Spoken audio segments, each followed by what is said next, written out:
10평 내외면 임대료가 얼마일 것 같으세요? 10평 내외 한 뭐 7평, 8평 이런 것들 이런 정도 금액까지 있어요.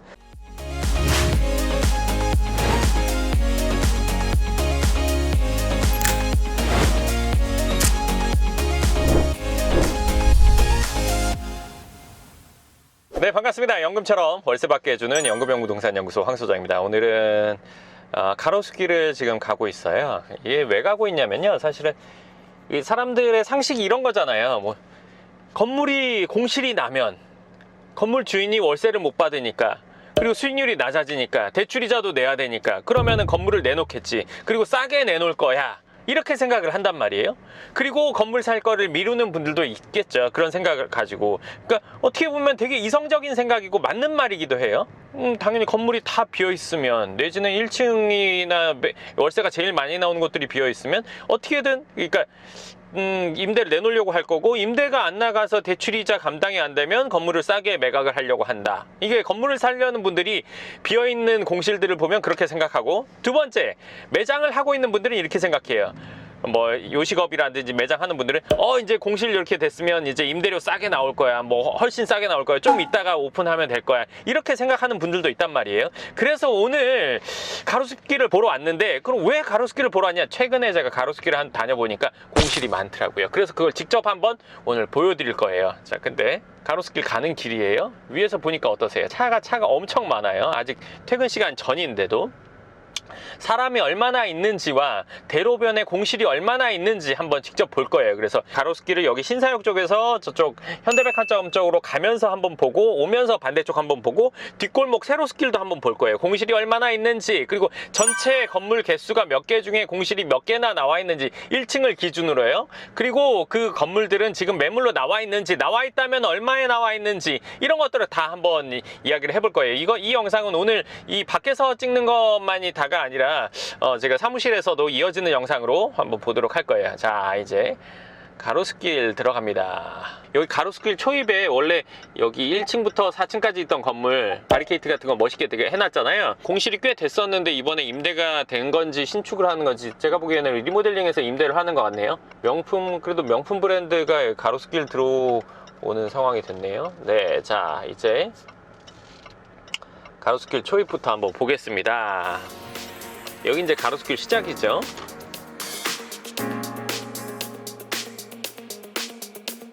네, 첫 번째 공실이 나왔네요. 이 건물 1층, 2층, 네, 이 비어 있어요. 임대문이 써 있죠. 영업이 잘 되는지, 장사가 잘 되는지 안 되는지 모르겠지만, 일단은 네, 또 두 번째 공실. 아까 저거는 통으로 비어 있으니까 요거는 한 건물에 2개가 나왔네요. 그럼 지금까지 3개, 여기 네, 4개, 1, 2, 3층 전층 임대네요. 4개. 제가 지난번에 얼마 전에 와서 보니까 저쪽 뒤쪽으로 현대백화점 쪽으로 가니까 더 공실이 있더라고요. 예, 여기 5개 공실. 네, 뒤쪽으로 가면 갈수록 공실이 엄청 많았어요. 근데 이 앞쪽은 상대적으로 덜 하더라고요. 네, 5개의 공실이 있었고, 퇴근 시간에 차는 그 신사역 쪽으로 엄청 많았는데 여기 다니는 사람은 없어요. 길을 많이 이렇게 막 다 뜯어놔서 그런지 여기 6개, 7개, 여기까지 8개. 이 건물은 지은 지가 좀 됐는데 한 번도 임대가 안 나갔었나, 제가 긴가민가 해요. 9개. 네, 여기 10개. 네, 11개. 네, 그리고 여기 12개 단기 문의도 하네요. 깔대라고도 하죠. 네, 12개. 네, 13개. 네, 공사 현장이 하나 있네요. 신축을 하는 13개.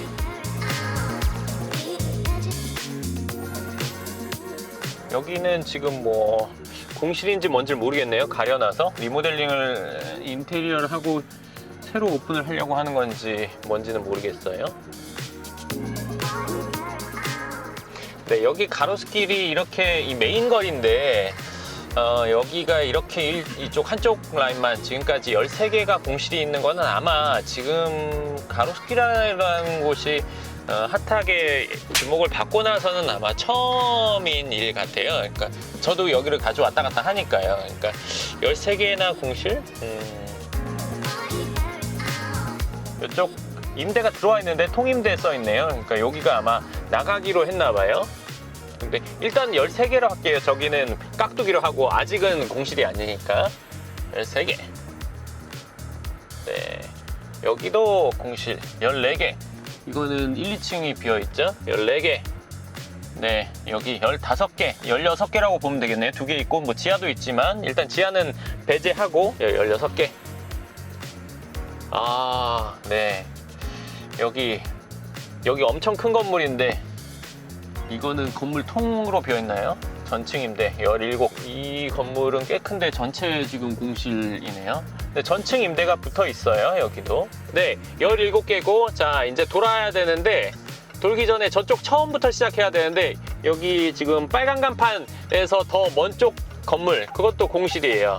이제 18개네요. 이쪽으로 오면서 17개에서부터 다시 시작할게요. 17개. 네, 여기도 지금 가로수길 메인 길은 아니지만 여기도 공실이에요. 1층, 2층이 다 비어있네요. 17개.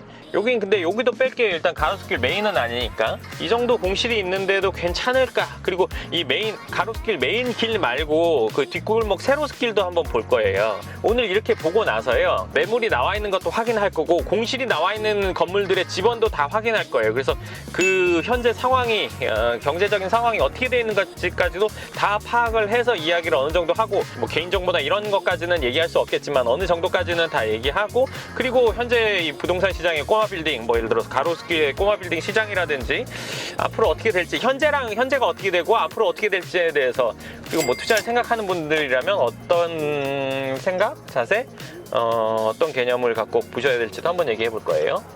네, 이제 가로수길 반대쪽에서 시작됩니다. 네, 여기 18개. 아까 저기서 봤었는데 18개. 그리고 여기가 요 메인 길이 사람이 참 많았었는데 이전보단 많이 줄었고 요새 하여간 사방이 공사예요. 네, 이 건물도 위아래가 폈네요. 그 위까지는 모르겠지만 1, 2층이 비었으니까 19개. 여기 바로 옆도 비었으니까 20개.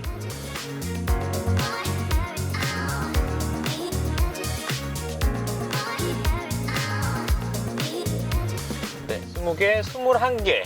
네, 21개. 여기도 1, 2층이 비어 있어요. 21개. 네, 22개. 저것도 1, 2층이 비어 있네요. 네, 여기 애플 매장. 네. 22개. 여기 23개. 네, 임대. 그리고 24개. 비어 있는 것들 중에 큰 평수의 공실들이 꽤 있는 것 같아요. 여기 2층도 비어 있으니까요. 24개. 24개의 공실. 여기도 공실 25개. 네, 여기도 1, 2층이 비어 있어요. 네, 지하 1층, 여기서부터 지상 2층 24개였죠? 24개. 네, 여기 25개. 여긴 건물 전체가 비어 있는 것 같네요. 25개. 네, 공사 하나 하고 있고 25개. 네, 여기 카페 사람 엄청 많았던 곳이었는데 26개. 여기까지 27개. 작은 매장들도 비어있는 곳들이 꽤 있지만 큰 매장들이 비어있는 것들이 눈에 더 띄는 것 같아요. 27개. 그러니까 가로수길 이쪽 북쪽으로 가는 길이랑 남쪽으로 가는 길에서 좌우를 다 보니까 27개 지금 상가에 공실이 있어요. 1층만 따졌을 때. 그러니까 적지 않은 공실이죠. 지금까지 공실, 가로수길에 있는 공실을 보셨는데 이 정도 상황이면 사람들이 싸게 내놓겠지. 내지는 아직까지 싸게 나온 게 없다고 하면 이제 앞으로는 막 쏟아져 나오겠지. 막 누가 던지겠지. 이렇게 생각할 수 있단 말이에요. 근데 정말 그 말이 맞을까? 내지는 그렇지 않을까? 그거에 대해서는 이렇게 보는 것만으로는 안 돼요. 그러니까 대부분의 경우에 사람들이 관심을 갖고 생각하는 게 요 단계까지거든요. 공실을 보면 월세를 못 받고 월세를 못 받으면 싸게 내놓을 거야. 내지는 임대료를 많이 낮춰서 내놓겠지. 이렇게 생각한단 말이에요. 그러니까 오늘은 일단은 현실을 확인하고 그리고 실질적인 거는 제가 뭐 부동산을 다니면서든 아니면 주위에 확인을 해서든 그거에 대해서 결과는 따로 이야기를 해드릴 거예요. 네, 이제 가로수길 뒷골목 들어갑니다. 가로수길 뒷골목은 뭐 이렇게 일방통행이라서 갔다가 왔다가를 못하니까 가면서 좌우의 거를 동시에 세도록 할게요. 지금 오늘이 요일로는 수요일이고 5시 55분이에요. 지금 시간이 수요일 5시 55분. 오늘 날씨가 엄청 화창한 날. 여기 세로스길, 즉 이 뒤쪽 길도 똑같이 그 1층에 있는 공실만 세보도록 할 거예요. 아까 대로에 있는 가로수길 메인 길에는 좌우 거를 따로 셌지만 여기서는 이제 한 번에 가보도록 하겠습니다.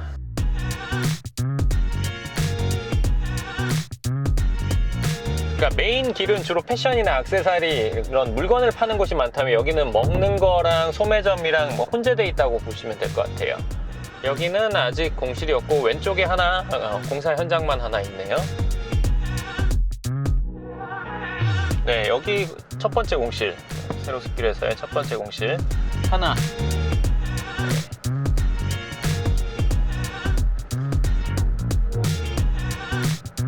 공사가 또 두 군데 있네요. 여긴 공사 중이니까 좀 공실이라고 하기는 애매한 것 같아요. 하나, 그리고 공사가 여기도 좀 있죠. 지금 두 개의 공사 현장이었는데 여기 이제 세 번째, 왼쪽에 세 번째 공사 현장. 그리고 아직까지 거의 반 정도를 왔는데 아직 공실은 하나밖에 없었어요.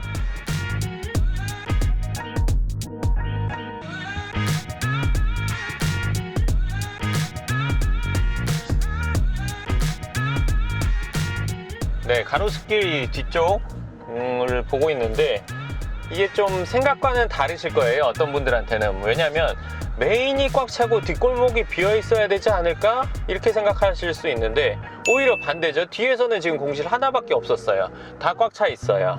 근데 메인이 오히려 28개 이렇게 공실이 나와 있단 말이에요.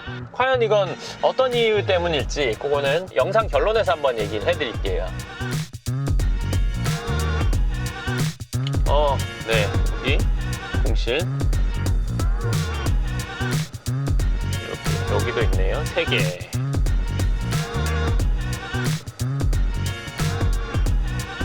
이 뒷골목에는 이제 공실 3개로 끝나는 것 같아요.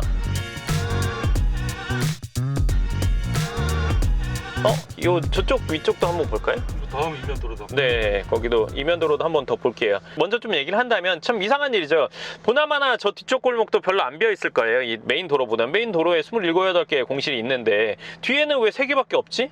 앞쪽이 위치가 더 좋으니까 대로변에 사람들이 그 입점이 많이 돼 있고 비면 뒤가 입지가 빠지니까 뒤가 더 공실이 있어야 되는데 왜 반대일까 이렇게 생각할 수 있는데 그거는 저는 이렇게 생각을 해요. 메인 길에는 이 가로수길이 뜬 게 아기자기한 작은 가게들이 많이 생겨서 아기자기한 뭐 액세서리를 판다든지 가격이 그렇게 비싸지 않고 사람들이 모여가지고 보고 뭐 떠들 수 있고 이런 공간들이 있었는데 사람들이 모이다 보니까 월세가 올라가고 거기에 그 작은 가게들을 대신해서 오고 싶어하는 대기업 브랜드들, 중견기업 이상의 브랜드들이 와서 월세가 상승되는 상황이 온 거죠. 그러니까 이제 작은 가게들은 쫙 빠져나가고 대로변에는 사실은 지금 특색 있는 가게들이 없단 말이에요. 특색이라기는커녕 뭐 그냥 대기업 브랜드 어디 가나 있을 만한 그런 브랜드들만 있으니까 오히려 대로변은 다닐 사람이 그지 없는 거죠. 그리고 대기업들에서 이런 곳에 매장을 들어오는 이유는 그러니까 안테나 샵이라고 하잖아요. 그 어떤 상황인지 보고 뭐가 유행할지 안 할지 이런 것들을 보기 위해서 들어오는 거라서 저기에서는 수익성을 보고 그러니까 매장에서 얼마를 벌어야 들어오는 게 아니라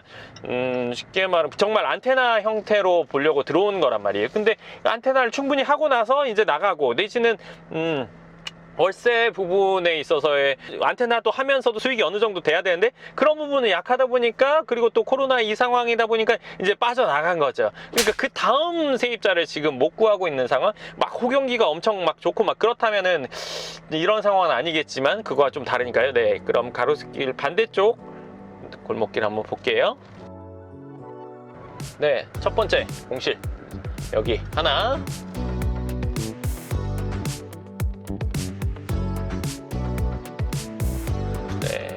두 개. 네. 여기 3개. 여기도 규모가 좀 크네요. 1층, 2층. 네, 오른쪽에 또 신축 현장이 하나 있습니다. 3개, 4개,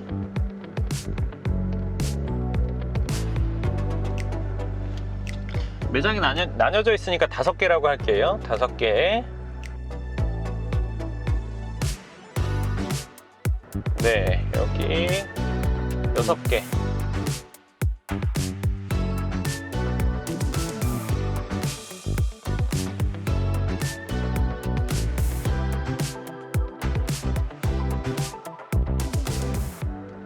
네, 이쪽 길도 지금 공실이 6개예요. 그러니까 메인 길은 좌우로 봤을 때 27, 8개? 28개였나요? 약간 그 정도 개수인데 여기는 지금 이쪽은 6개. 그러니까 반대쪽 골목은 또 3개. 그러니까 9개인 거죠. 9개랑 28개는 거의 3배, 3분의 1이잖아요.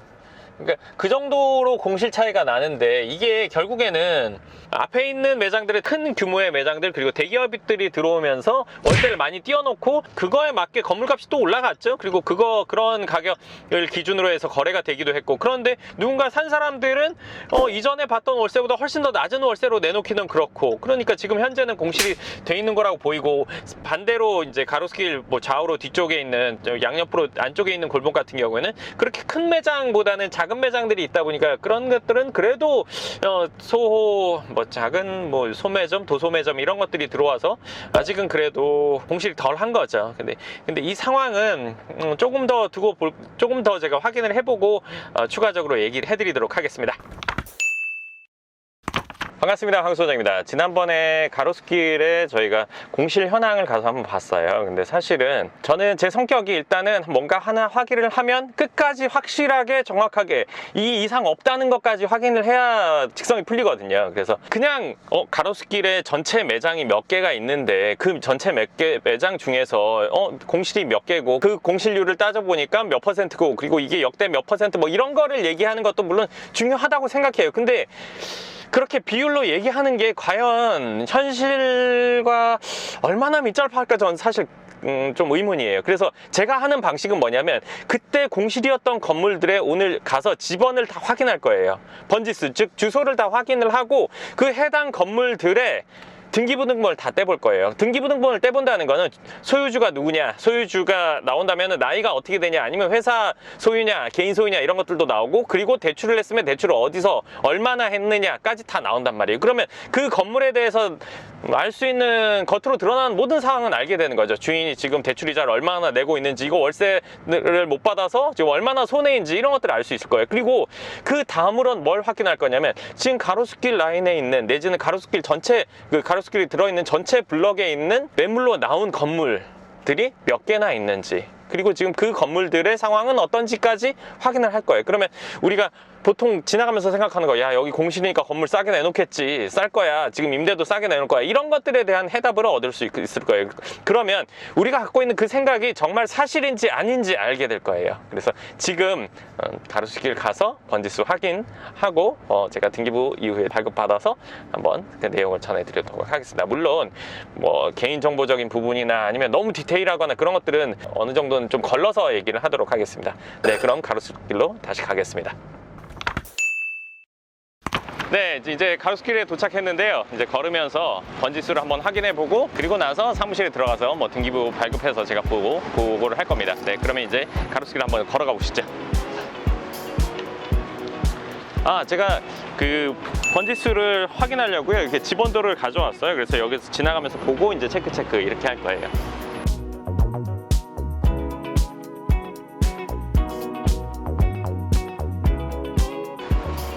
그리고 이렇게 공사를 하는 곳은 지금 이제 임대가 들어가려고 공사 중인 곳이니까 이런 것들은 빼고 실제 임대 문이 이렇게 붙어 있는 것들이랑 아예 뭐 공사도 안 하고 비어 있는 것들 이런 것들만 체크할 겁니다.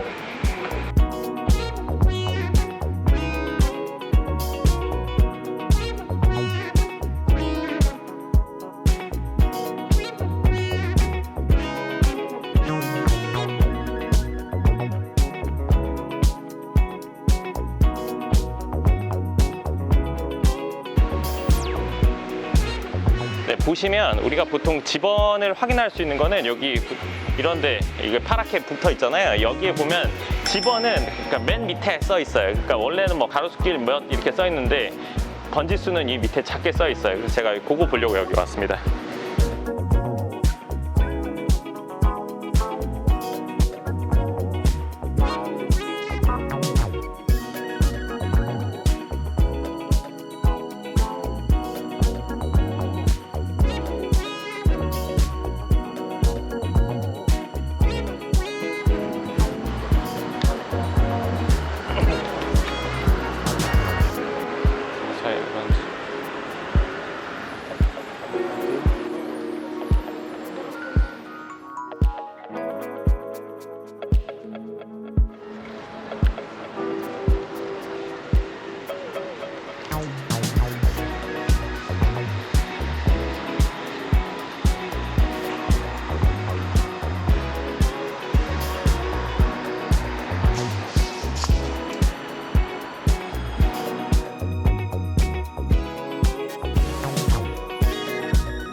여기 봐.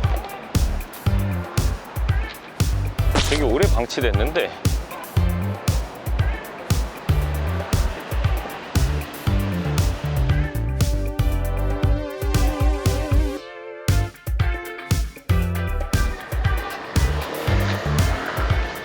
공사를 위해서.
네, 지금까지 가로수길 걸어오면서 남쪽에서 북쪽, 그러니까 신사역 쪽에서 여기 고등학교, 신사중학교 쪽으로 걸어오면서 우측에 있는 라인을 지금 다 세면서 번지수를 확인하고 왔어요. 그러니까 건물로는 보면 하나, 둘, 셋, 넷, 다섯, 여섯, 일곱, 여덟, 아홉, 11개 건물이 공실을 가지고 있고, 근데 공실이 전체 다 공실인 것도 있고 일부 공실인 것도 있어요. 제가 지난번에 이 영상에서 찍었던 거는 그 매장별로 개수를 셌는데, 지금 매장별로 하면은 12개보다 훨씬 많아요. 1층에 뭐 여러 개의 매장을 갖고 있는 것들이 있으니까. 근데 그러니까 일단 건물로 치면 지금 12개의 건물이 공실로 되어 있습니다. 여기 건너가서 또 보도록 할게요.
네, 방금 애플 매장을 지나왔는데요. 이 가로수길에 애플 매장 생긴 지가 벌써 몇 년이 됐어요. 근데 애플 매장이 들어올 때 이 가로수길에 좀 기대가 있었거든요. 뭐냐면 이게 이제 인구 유입을 많이 시킬 거니까 근처 상권이 훨씬 더 살아날 거다, 이렇게 생각을 했는데, 사실은 그런 효과는 지금까지도 거의 뭐 미미하거나 없다? 뭐 이런 정도로 볼 수 있어요. 왜냐면 사람들이 애플 매장이니까 왔다가 여기에서만 일을 보고, 아니면 보고 싶은 거 보거나 사고 싶은 거 사고 그냥 집에 가는 거예요. 그러니까 이런 거 있잖아요. 예전에는 우리가 먹자골목이나 아니면 뭐 삼겹살 골목, 아니면 어떤 골목들이 있잖아요. 그러면 그 골목에 가게를 차리면 어느 정도는 다 장사가 됐어요.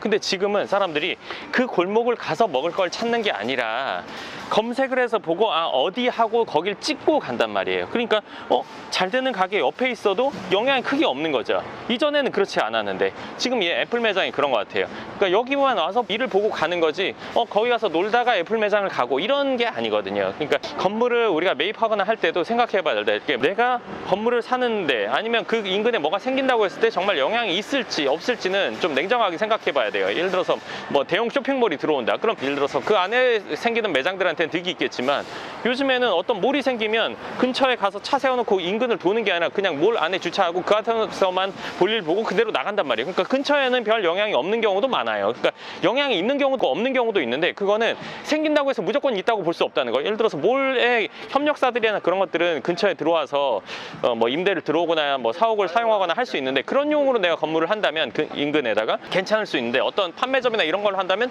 의외로 생각지도 않고 뭐 생각지 않은 결과, 그러니까 전혀 영향이 없을 수도 있다는 거죠. 네, 이어서 한번 보도록 할게요.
네, 지금 가로수길 북쪽에서 남쪽, 그러니까 신사중학교 거기에서 여기 신사역까지를 다시 올라오면서 공실 개수를 세봤는데요. 하나, 둘, 셋, 넷, 다섯, 여섯, 일곱, 8, 9, 10개 건물에 공실이 있어요. 근데 제가 지금 가로수길 메인을 걸으면서 공실을 체크해 보니까 느끼는 게 있는데 뭐냐면 조그만 매장의 공실보다 대형 매장의 공실이 많은 것 같아요. 그러니까 뭐 100평 넘어가는 거 내지는 지하랑 1층, 2층 이렇게 임대되거나 1, 2층 합쳐져서 임대되고 있는 것들의 공실이 많은 것 같아요. 그러니까 이거에 대한 이유는 제가 이 영상 이후에 그러니까 사무실 들어가서 따로 설명해 드리겠습니다. 그러면 안쪽 골목 한번 보도록 할게요.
저 강아지 진짜 세다.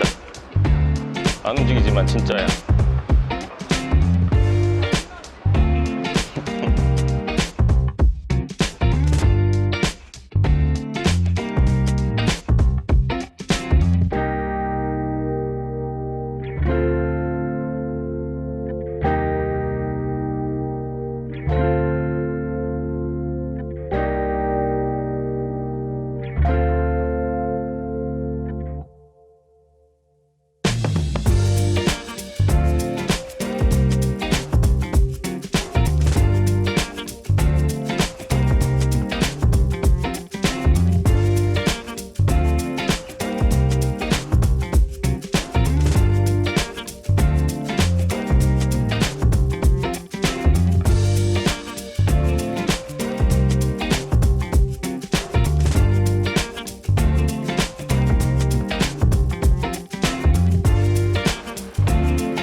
네, 지금까지 뒷골목, 그러니까 가로수길에서 한남대교 방향 쪽에 뒤쪽에 있는 골목을 봤는데 보시면서 아셨겠지만 공실의 개수가 메인 도로보다는 훨씬 적어요.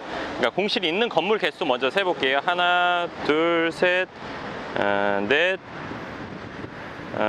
다섯, 6개예요. 공실이 있는 건물이 6개. 그러니까 메인이랑 비교하면 한참 차이가 나죠. 그러니까 똑같이 좌우에 건물이 있는 걸 기준으로 했을 때 같은 개수의 건물 뭐 비슷하겠죠. 똑같지는 않을 거예요. 비슷한 건물, 그러니까 건물 개수가 비슷한데도 공실의 개수는 6개, 공실 갖고 있는 건물의 개수는 6개밖에 없으니까 현저히 차이가 나죠. 네. 그래서 저쪽 북쪽, 동쪽에 있는 뒤쪽 골목도 한번 보도록 하겠습니다.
이렇게 공사를 하고 있는 곳은 빼도록 할게요. 이게 임대가 들어오려고 지금 공사 중인 것 같으니까 이유 없이 공사하는 일은 없죠. 그러니까 이미 임대 계약이 됐고 입주하기 전에 지금 원하는 대로 인테리어 하는 중이라서 이런 이 건물들은 빼고 세도록 할 거예요.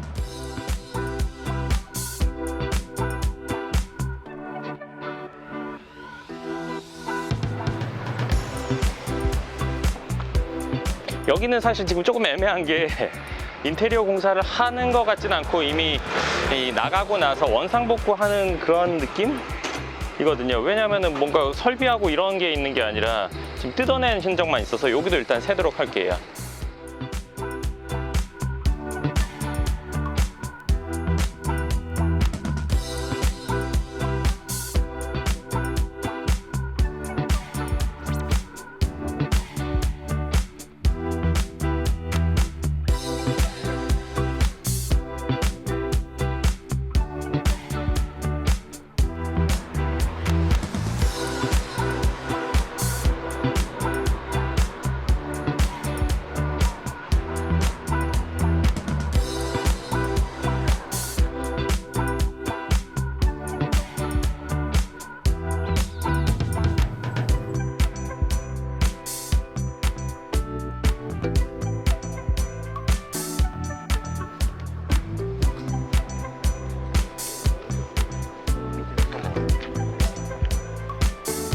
네, 여기도 보시면 지금 바닥 양생 중이라고 되어 있는 건 인테리어 중이니까 이런 것들은 뺄게요.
저기까지만 가면 돼요.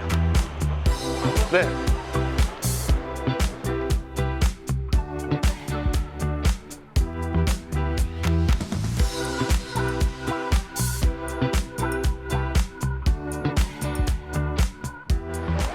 네, 지금까지 가로수길이랑 가로수길 좌우에 있는 골목길에 있는 길까지, 세로수길 뭐 이런 데까지 다 돌아보면서 공실 체크하고, 네, 이렇게 체크를 했죠. 네, 이렇게 체크를 했는데, 보면서 다니면서 보니까 아까 말씀드렸던 것처럼 작은 소형의 어떤 공실보다는 대형의 임대 공실이 좀 더 많은 것 같아요, 제가 보니까.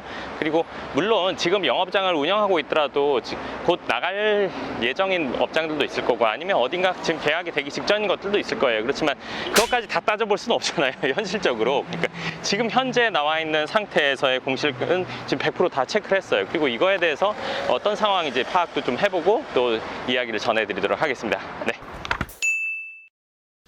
네, 지금 현장을 다 보고 사무실로 돌아가는 길인데요. 돌아다니고 나서 저희가 부동산 사무실 보면 임대 뭐 전화번호 이렇게 써 있잖아요. 거기에 전화를 해서 임대 가격이나 이런 것들을 좀 확인을 했거든요. 근데 일단 첫째로 전화를 하면 엄청 반가워해요. 그러니까 그만큼 요새 문의가 적다는 거죠. 그리고 이제 임대 가격을 좀 얘기를 해드리면, 대로변의 기준, 가로수길 이렇게 그 라인의 기준으로 했을 때 10평 내외면 임대료가 얼마일 것 같으세요? 10평 내외 한 뭐 7평, 8평 이런 것들 뭐 많아봐야 뭐 5, 600, 7, 800 이렇게 생각하실 텐데 1000만 원이 넘어요. 그 가로수길 메인에 있으면 10평 내외라도 뭐 1200, 1300, 1400 뭐 이런 정도 금액까지 있어요. 그리고 그 대신 그게 이제 10평이 그 정도 가격이면 뭐 30평은 곱하기 3, 3000, 4000이냐 이렇게 볼 수도 있는데, 그렇진 않아요. 크기가 커질수록 그 임대료의 평당 가격은 조금씩 낮아져요. 그러니까 뭐 60평, 70평 되면은 뭐 3천, 뭐 4천, 뭐 이런 정도? 그 대신 보증금이 높죠? 그러니까 제일 월세 비싼 것들은 뭐 1억 얼마, 1억 얼마 이런 것들도 있는데 그런 것들 대비해서 뭐 작은 가게들의 임대료가 아주 높은 거죠. 그리고 전화를 해보니까 저희가 느낀 게 뭐냐면 지금은 웬만하면 어떻게든 그 임대를 주려고 해요. 그러니까 뭐 거기 얼마냐고 이제 전화해서 물어보면 여기 얼마에 얼마긴 한데 뭐 1억에 뭐 1200이긴 한데 얼마 원하세요? 웬만하면 맞춰줄게. 이런 얘기들이 많고 가로수길의 건물주들이 좀 지쳤다고나 할까? 예를 들면 이전에는 그냥 버티기 뭐 이 가격 아니면 안 해 뭐 이런 거였다면 지금은 웬만하면 임대 그냥 넣고 싶다. 근데 웬만하면 넣고 싶기도 하면서 아직 그래도 고수하는 조건이 있는데 업종을 봐요. 식당이나 이런 거는 안 들어오게 하려고 하고 그런 것들 들어오면 건물 지저분해진다고요. 그러니까 그런 거 말고 깔끔한 거를 추구하고 그런 업종일 경우에는 임대를 웬만하면 이제 뭐 맞춰주겠다 이런 주의예요. 지금 보니까 이런 것도 좀 문의를 해봤는데 뭐냐면 임대가 이 정도로 안 나가고 있고 임대를 웬만하면 가격이나 조건을 맞춰주려고 하면 건물을 이제 팔 생각도 있냐 이런 것도 또 저희가 좀 타진을 해봤는데 그건 또 별개인 거예요. 그러니까 건물 내놓는 거랑 임대 안 나가는 거랑은 크게 지금은 연관성이 없어요. 왜냐면 지금 건물을 내놓는다면은 공실인 상태에서 내놓으면 제값을 못 받는 거기도 하고 그리고 싼 가격의 임대를 만약에 내놨다고 칠게요. 그러면 건물 가격도 그에 따라서 어느 정도 조정을 해야 되니까 지금은 임대료가 낮거나 아니면 공실이라고 해서 건물을 싸게 내놓거나 뭐 지금 팔아야겠다 이런 움직임은 아직까지는 없는 것 같아요. 물론 2, 3년이 이런 상태로 지난다 그러면 또 모르겠어요. 그렇지만 지금 가로수길이 이렇게 공실이 많이 된 게 한 2년 내외 정도 됐거든요. 2년 뭐 길면 3년 정도 됐는데 한 2년 내외 됐죠? 그 정도 됐는데 아직까지는 그런 움직임은 크게 없고 그런 생각을 하는 건물주들은 별로 없고 임대를 웬만하면 그냥 맞춰서 어떻게 보면은 이 어려운 시기에 한번 임대 들어온 가격으로 뭐 좀 임대가 좀 낮은 가격으로 들어온다고 하더라도 그 텀을 한번 지나고 그 이후에 임대를 좀 뭐 정상가 본인이 생각하는 가격으로 내놓을 생각을 하는 것 같아요. 네, 그러면 사무실 가서 또 이어서 이야기 해드리겠습니다. 네, 지금 사무실에 들어와서 오늘 할 일 좀 하고 보니까 벌써 9시 28분이네요. 9시 반이라서 이제 등기부를 보기 시작했는데 뭐 아까 좀 일부는 보고 지금 더 볼 거예요. 그래서 이렇게 체크를 해왔잖아요. 그러니까 공실이 있는 건물들. 그래서 여기 등기부 한번 보고 전체적으로 이 상황이나 우리가 어떤 거를 좀 알게 됐는지 어떤 상황이라는지 이런 것들 좀 더 얘기를 해드리도록 할게요.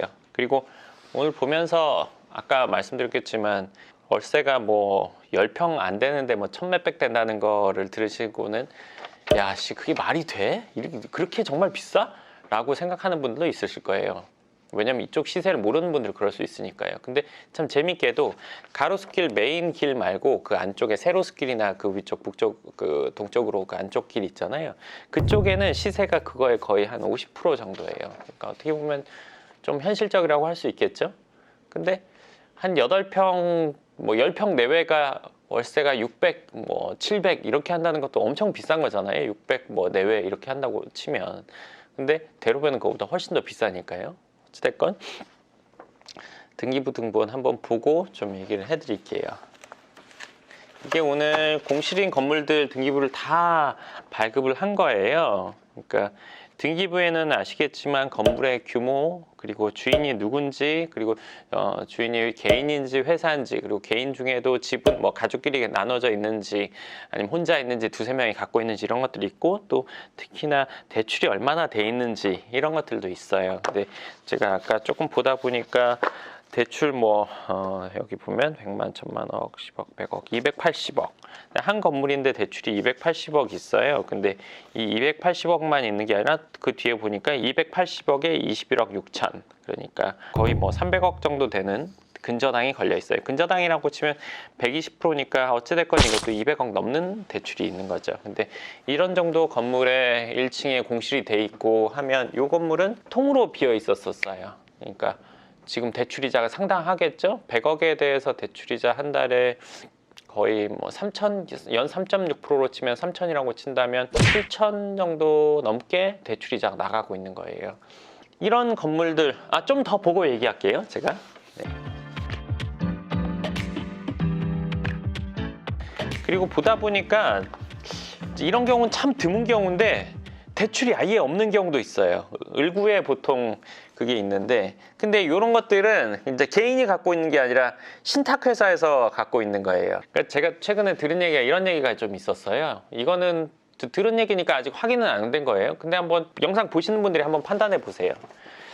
가로수길이 이제 많이 사람들이 곽광을 받으니까 개인 투자들도 있지만 사모펀드에서 가로수길에 건물을 좀 샀다고 저는 얘기를 들었어요. 그러니까 그런 경우에 여기에 임대를 싸게 내놓으려고 하니까, 그러면 수익률이 안 맞으니까 그 사모펀드 하는 사람들에게 좀 어떻게 보면 면이 안 쓰는 일이 되죠. 그러니까 이거 수익률은 7% 정도는 맞춰야 된다. 그러니까 그 건물을 매입한 금액에 수익률을 7%로 맞춰서 임대를 내놓는 거예요. 그러다 보니까 임대가 잘 안 되는 거죠. 그러니까 근데 공실이 돼 있어요. 근데 공실이 돼 있는 게 어떻게 보면 그 사모펀드를 운영하는 사람 입장에서는 공실돼 있는 게 수익률 낮게 임대되는 것보다는 어떻게 보면 체면이 서죠. 왜? 이거 요새 경기가 안 좋고 코로나고 어쩌고 해가지고 지금 임대가 안 나가는 거야. 그런데 이거 그런 것만 없었으면 지금 7%로 임대 됐을 거야. 이 상황이랑 임대를 하고 보니까 뭐 2%, 3% 수익밖에 안 돼요. 그러면 비난을 받겠죠. 면이 안 서겠죠. 근데 지금 코로나 때문에 어쩌고 안 돼. 근데 7% 원래 맞아. 지금 임대가 안 되는 것 뿐이야. 이 상황은 좀 어떻게 보면 면피할 수 있는 상황인데, 이 상황은 그냥 잘못이 명백하게 그냥 드러나 버리는 상황이 되는 거겠죠. 그렇기 때문에 임대료를 뭐 싸게 임대를 안 한다, 이런 얘기를 좀 듣기도 했었어요. 그리고 이게 임대료를 얼마 깎아주는 게 어떤 상황이 되냐면, 그냥 얼마를 깎아주면 그만큼의 손해만 있는 게 아니라 그 임대료를 예를 들어서 1,000만 원 받다가 800만 원 임대를 했어요. 근데 800만 원의 임대를 하고 있으면 그만큼의 수익률이 떨어진 거죠. 그럼 건물 가격도 그냥 수익률만 떨어지는 게 아니라 건물 가격 자체도 뭐 몇억, 몇십억이 떨어져야 되는 상황이 온단 말이에요. 그렇기 때문에 건물을 내가 몇 년 만에 팔려고 한다면 그냥 싸게 임대를 내놓을 수가 없어요, 사실은.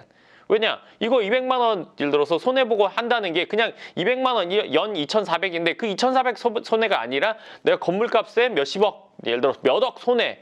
이게 더 크기 때문에 그렇게 못하는 거예요. 그렇기 때문에 건물을 임대할 때 렌트 프리라는 걸 주는 거예요. 뭐냐면 한 달에 200만 원씩 임대료를 까주는 게 아니라, 마이너스 해주는 게 아니라 차라리 3개월 렌트 프리, 3개월 동안 월세를 안 받는다. 그리고 나서 뭐 2년 계약한다. 이러면 월세 금액은 1,000만 원으로 정해지는 거고 3개월은 월세를 안 받는다. 근데 사실은 계약하는 상황에서는 똑같은 거잖아요. 월세 주는 사람이랑 받는 사람이랑 똑같은 건데, 그렇게 되면 건물 수익률에는 문제가 없으니까 렌트 프리라는 걸 주는 거예요. 네. 방금 건물. 네, 이 건물은 대출이 없었어요.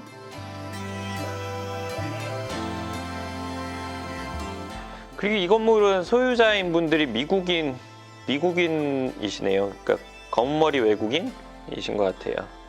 다 가족들이 미국에 사는 분도 있네요.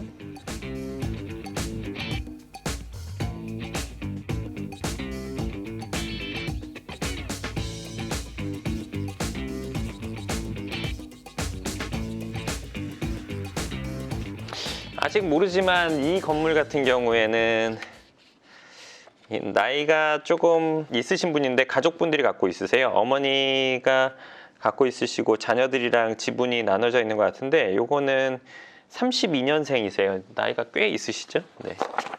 요 건물, 방금 얘기해드렸던 건물 같은 경우는 1층에 10평 내외에 공실이 있었어요. 그 가로수길 메인 길. 그러니까 여기에 10평 내외 1층이니까 아까 말한 그 월세가 한 3, 400 정도 되는 그 건물. 네. 이 건물 같은 경우도 근저당 대출이 아예 없네요. 1층에 요거는 10평 내외 되는 상가가 2개가 공실인데 대출이 없어요. 대출이 없는 두 번째 건물이었습니다.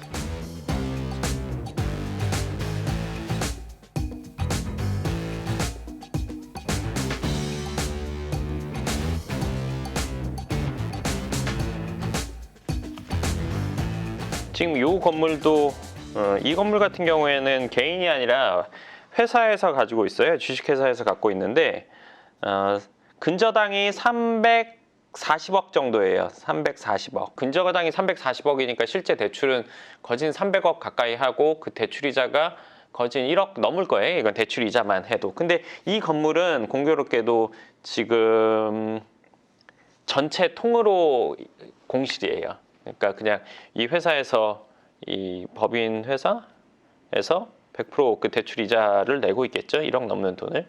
이러면 그렇겠죠. 네, 1억 이상 대출 이자를 내고 있다면 예를 들어서 한 달에 몇십억 번다면 그 정도 대출 이자 내면서도 건물 갖고 있는 만족도를 느낄 수도 있지만 그런 정도가 아니다 하면은 많이 부담이 될 수는 있을 것 같아요. 근데 규모가 되니까 아마 샀을 거예요.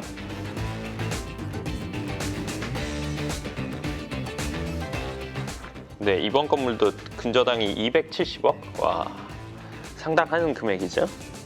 근데 여기도 1층, 여기는 1층만 비어있는 건물이에요. 근데 네, 270억의 근저당. 제가 딱히 얘기 안 해드리는 건물 같은 경우는 대출이 그렇게 많지 않아요. 그렇게 많지 않다는 건 뭐 한 3, 40억 이내? 그 정도 금액은 여기서는 뭐 그렇게 대출이 많다고 볼 수가 없죠.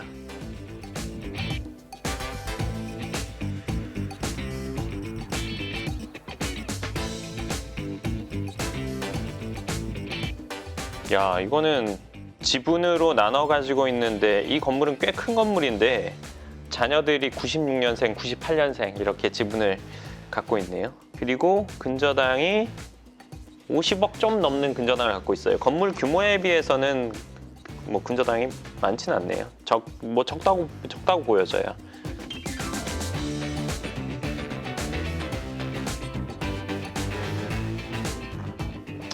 여기도 아까 그거랑 비슷하게 규모가 조금 있는 건물인데 근저당이 190억 정도 돼요. 190억. 네. 그리고 여기는 지금 현재 통으로 전체가 비어 있어요. 그러니까 190억에 대한 대출 이자를 내고 있다는 거죠. 이건 뭐 6천, 7천 뭐 이 정도 대출 이자를 내고 있어요. 이것도 법인을 회사로 갖고 있으신데 이것도 뭐 아마 규모가 좀 되니까 이 정도를 샀겠죠.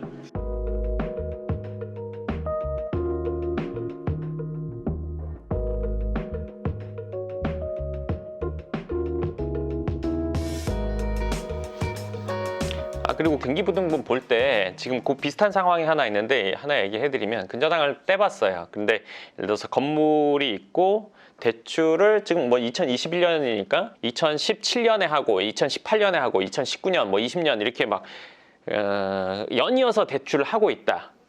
근데 어떤 개인이 갖고 있다, 법인이 갖고 있다, 상관없이 그거는 그 당사자가 힘든 거잖아요. 힘드니까 계속 대출해서 쓰고 있다는 거예요. 그럼 그게 이제 매물이 나오겠다, 안 나오겠다, 뭐 이런 것들을 우리 생각해 볼 수 있죠. 그리고 어떤 건물을 살려고 할 때 등기부를 떼봤는데 그 상황이다. 그러면은 그거는 뭐 시간적인 부분에 있어서 우리가 좀 유리할 수도 있고, 그리고 아니면 금액적인 조건을 우리가 먼저 얼마 금액을 준다. 그 사람들도 필요한 금액이 분명히 있을 거란 말이에요. 그 금액을 얼마를 준다, 뭐 계약금을 많이 준다, 아니면 중도금을 어떻게 해준다에 따라서 가격을 조율할 수 있는 그런 여지가 좀 있다는 거. 저는 좀 그렇게 파악하는 부분이 좀 있습니다.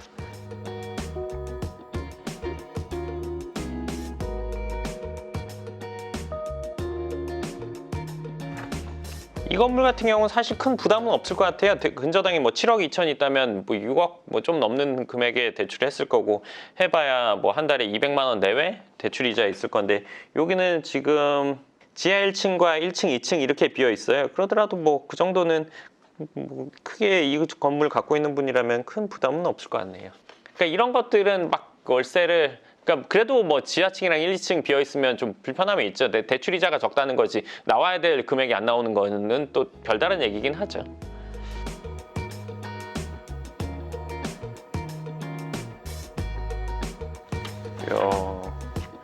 오늘 근저당 없는 세 번째 건물이 나왔네요. 대출이 아예 없어요.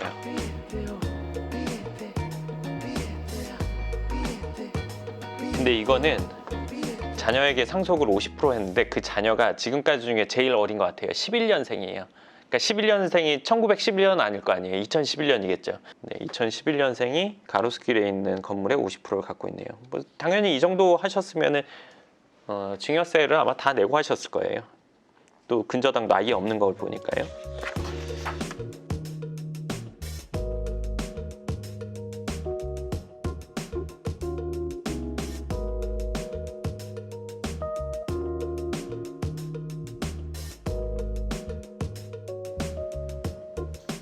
네, 이 건물도 지금 회사 명의로 가지고 있는데요. 근저당은 그렇게 많지 않아요. 14억 3천인데 여기도 통으로 비어 있어요.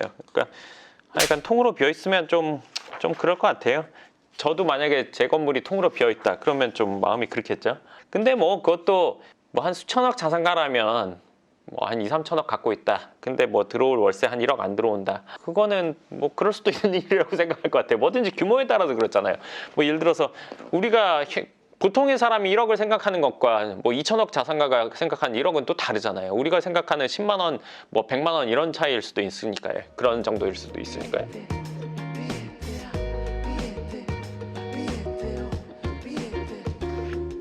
오우, 네 번째, 근저당이 없는 네 번째 건물입니다.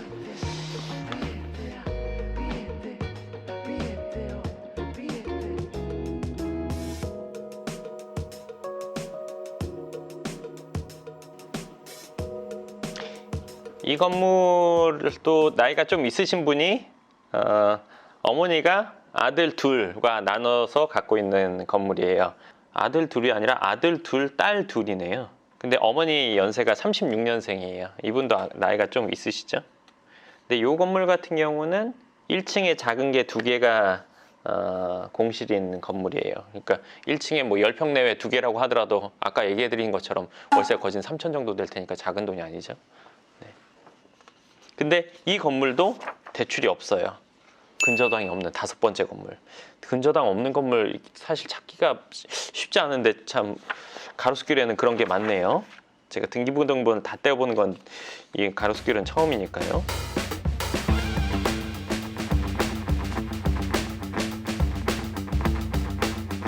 이번 건물은요, 이 규모가 되게 큰 건물이에요. 그러니까 가로수길에서는 상당히 큰 건물인데, 뭐 누구나 얘기하면 알 정도의 규모의 건물인데, 현재 전체가 다 비어 있는데, 건물 규모에 비해서는 근저당이 적어요. 85억 정도니까 건물 규모에 비해서는 85억 뭐 그럴 수 있다. 근데 지금 85억에 대해서 뭔가 대출 이자를 내고 있을 테니까요.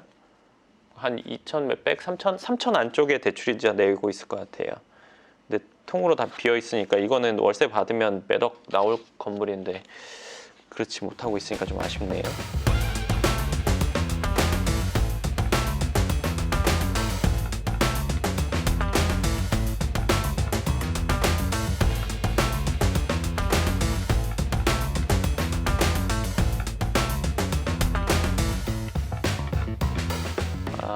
이번 건물도 거의 300억 정도, 300억 내외의 근저당이 있어요. 근데 이것도 회사에서 갖고 있고 투자증권 주식회사에서 갖고 있네요. 근데 이것도 현재 대출이자가 거의 한 1억 정도 나오는 건물인데 안타깝게도 이것도 통으로 비어 있어요. 전체가 다 비어 있어요. 이런 경우에 지금 회사에서 갖고 있는 것들이 통으로 비어 있는 경우들이 지금 계속 나오고 있는데 이게 아까 제가 말했던 뭐 그런 경우일 수도 있고 내지는 뭐 사실은 투자를 잘못한 경우일 수도 있고 뭐 그럴 수도 있겠죠. 근데 뭐 이거에 대해서 상세히 제가 뭐 더 파고 뭐 회사 뭐 그 서류까지 떼서 보기에는 좀 만약에 그렇게 한다고 해도 제가 영상에서 얘기해 드릴 수는 없는 그런 부분이라서 네, 하여간 통으로 비어 있다는 거는 일단은 투자에 대한 수익을 못 보고 있다는 거니까 안타까운 상황이긴 한 것 같습니다.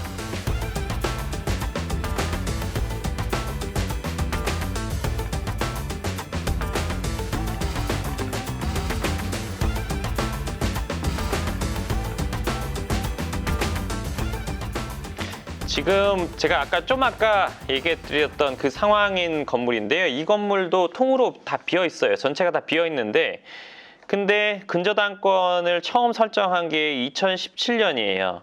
건물을 2011년에 사서 2017년부터 대출을 하기 시작했어요. 24억을 처음 2017년에 대출을 하고 그리고 2017년 뭐 3월에 했는데 또 5월에 3억 6천 대출하고 그리고 2018년 1월에 13억 이상 하고 그리고 또 근저당을 2018년 6월에 1억 8천 그 뒤에 또 10억 정도 그리고 그 뒤에 10억 되겠네요. 3억 5천 그리고 10년에 6억 그리고 10년도 10월에 18억 그리고 그때 10년에 10억 5천 그리고 20년에 그리고 20년 하기 이렇게 계속 근저당을 하고 있어요. 근데 이 건물은 지금 전체로 비어 있어요. 그러면 이 대출 이자를 계속 내야 되겠죠. 이 건물은 지금 아마 어려운 상황일 거예요. 이 건물 주인분이 계속 대출을 계속 일으키고 있다는 얘기죠. 그럼 여기에서 건물 대출은 좀 더 되긴 할 거예요. 근데 매각이 되거나 아니면 누가 임대를 탁 들어오지 않는 이상 계속 어려운 상황이 되다가 매각이 될 수 있어요. 지금 상황이 그렇잖아요. 계속 주기적으로 대출을 하고 있고 그 돈이 컸다가 작았다가 이렇게 되고 대출한 기간이 그렇게 길지가 않고 계속 중간중간 대출을 계속 하고 있으니까요.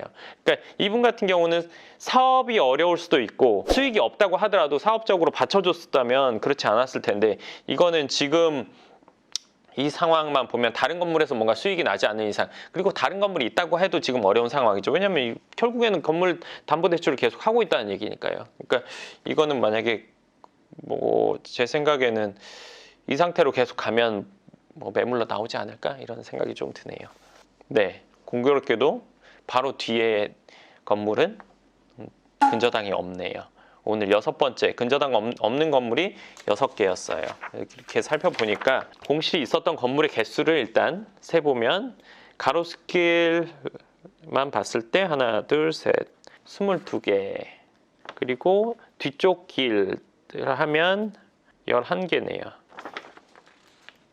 제가 차를 타고 센 거랑 좀 차이가 있을 수는 있어요. 그러니까 그날 지나가면서 본 거랑 이번에는 걸어가면서 본 거니까 좀 차이가 있죠. 근데 가로수길 좌우에는 22개의 공실이 있는 1층에 공실이 있는 건물이 있었고 그 가로수길 좌우로 있는 그 골목 통틀어서는 11개예요. 좌우. 이 앞에 있는 가로수길 메인보다는 개수가 한 2배 정도 될 텐데 어떻게 공실인 개수는 반이 되네요. 그러니까 반이 아니라 반의 반 되는 거라고 봐야 되겠죠.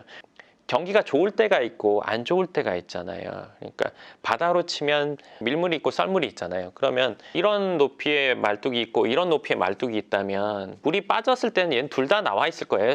수면이 이 정도라면. 근데 물이 차서 이 정도 높이까지 온다면 이런 말뚝은 잠기겠죠. 봤을 때 보이지 않을 거예요. 이 말뚝은 우리는 여전히 볼 수 있을 거예요. 수위가 이 정도까지 온다고 해도. 그러니까 제 생각에는 건물이라는 것도 경기가 좋을 때는 아무 티가 안 나요. 예를 들어서 강남에 있다면 아무 티가 안 나죠. 어디 있든 임대가 잘 돼요. 근데 경기가 빠져요. 그러면 그때는 그렇게 물에 잠기듯이 예를 들어서 임대가 안 되는 건물들이 나타난단 말이에요. 그럼 우리는 어떤 건물을 선택해야 되냐 이거죠. 경기가 안 좋을 때 영향을 받는 건물을 우리는 선택할 것이냐 아니면 경기에 상관없이 꾸준히 잘 임대가 될 만한 건물을 우리는 선택해야 될 것이냐. 물론 가로수길이 이렇게 된 이유에는 여러 가지 이유들이 있어요. 그러니까 젠트리피케이션 대로변에 되면서 뭐 대로변에 대형 매장들이 들어오고 유명 브랜드들이 들어오면서 임대료를 막 높인 것도 있고 그리고 그로 인해서 건물주들이 뭐 임대를 높이기도 했으니까 그러니까 사실 앞길이랑 뒷길이랑 뭐 임대료가 거의 2배 정도 차이 나다는 건 엄청 차이가 나는 거잖아요. 그로 인해서 건물값이 올라가는데 월세를 그냥 낮추자니 그럼 건물값도 가격도 낮아지니까 그렇게 할 수 없는 상황이 돼서 지금 이 상황이 벌어진 것도 있는데 어찌됐건 저찌됐건 중요한 건 밀물이건 썰물이건 상관없이 확고한 건물을 사느냐 아니면 위험성이 좀 있는 부담감이 있는 건물을 사느냐 이거는 당연히 누구든지 그런 거에 전혀 상관없이 흔들리지 않는 건물 임대가 항상 늘 잘 될 수 있는 건물을 원할 거예요. 그러니까 그런 거에 선택에 있어서 강남을 처음 보는 분들은 다 똑같이 비슷하게 보일 수 있겠지만 강남을 확실히 아는 사람들, 뭐 저 같은 사람들한테는 이건 해야 되는 거, 안 해야 되는 거 명백하단 말이에요. 그런 부분에 대해서 건물을 산다는 거는 뭐 많은 돈을 투자하는 거니까 그런 부분에 있어서 좀 더 신중하고 확실하게 알아보고 판단하시는 게 좋을 거예요.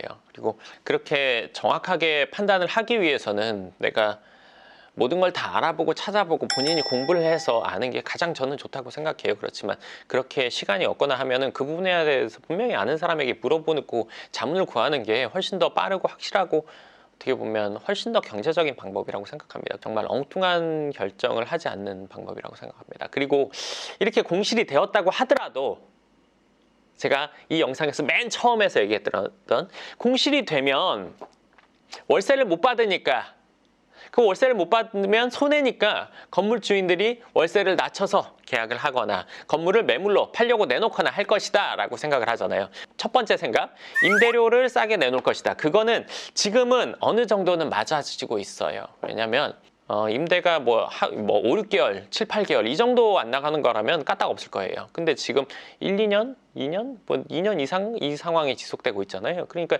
지금은 임대료 웬만하면 맞춰주겠다. 근데 그러더라도 아까 말씀드린 것처럼 업종에는 제한이 있죠.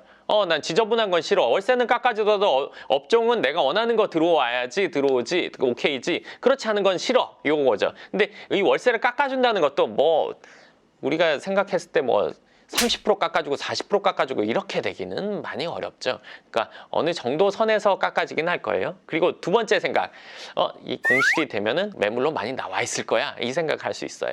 근데 가로수길 메인이랑 뒤에 세로수길이랑 그 안쪽 그러니까 좌우에 있는 그 길들에 나와 있는 매물, 보편적으로 나와 있다고 볼 수 있는 매물들은 당연히 제가 알 수 있겠죠. 그런 매물 기준으로 했을 때는 지금 가로수길이랑 그 인근 뭐 좌우에 있는 세로수길 이쪽에 있는 매각하기 위해서 내놓은 건물은 지금은 없어요. 근데 물론 지금 같은 상황이 한 2년 정도 더 지난다? 그러면 또 모르겠어요. 하지만 지금까지는 그런 움직임은 있지는 않은 것 같아요. 그러니까 보면 사람들이 생각할 수 있는 게 진짜인지 가짜인지 판단하는 게 그냥 뇌피셜 생각으로만 할 수 있겠지만 이렇게 확인을 해보니까 시점을 생각해 볼 수 있다는 거죠. 지금 뭐 2년 정도 되니까 임대료는 어느 정도 조정해 주지만 업종 제한하는 시기 2년째. 근데 아직 뭐 매물로 싸게 내놓는다 이런 거는 전혀 없어요. 근데 2년 정도 더 지나면 그런 상황이 올 수도 있겠다 생각해 볼 수 있어요. 그러니까 지금 뭐 예를 들어 법인에서 한 달에 대출이자 뭐 1억 이상씩 내면서도 아직 매물로 안 내놨어요. 왜? 나 이거 싸게 내놓고 싶진 않아. 그리고 이 정도는 버틸 수 있어. 자기가 체급에 맞는 건물을 산 거예요. 완전 뭐 대출 많이 해가지고 내가 돈이 하나도 안 들어오는데 그것만 갖고 생활을 해야 되는 사람이 사는 게 아니라 그 정도만 갖고 있어도 크게 문제 없는 경우에 사람들이 사는 거니까 지금 뭐 그 상황에서는 크게 싸게 내놔야 된다? 이런 상황은 아니라고 보여집니다.